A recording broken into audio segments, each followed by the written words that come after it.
জুলাই গণ অভ্যুত্থান শুধু একটি সরকার পরিবর্তনের আন্দোলন ছিল না, এটি ছিল একটি রাষ্ট্র পরিবর্তনের প্রত্যাশা। মানুষ চেয়েছিল এমন একটি বাংলাদেশ হবে যে বাংলাদেশে আইনের শাসন থাকবে, জবাবদিহিতা থাকবে, প্রতিষ্ঠান শক্তিশালী হবে এবং রাষ্ট্র জনগণের হবে, কোনো গোষ্ঠী, পরিবার বা কোনো ব্যক্তির হবে না।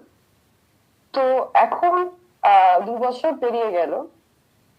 আমি একটা প্রশ্ন করতে চাই, সেটা হচ্ছে ক্ষমতার পালা বদল হয়েছে কিন্তু রাষ্ট্র কি বদলেছে? সরকার পরিবর্তন একটি রাজনৈতিক ঘটনা, কিন্তু আহ রাষ্ট্র পরিবর্তন একটি ঐতিহাসিক অর্জন। তাই ইতিহাসের আদালতে প্রশ্ন এটাই যে মানুষ কি এখন নিরাপদে আছে? মানুষ কি এখনো ন্যায় বিচার পাচ্ছে? মানুষ কি মর্যাদার সঙ্গে বাঁচতে পারছে?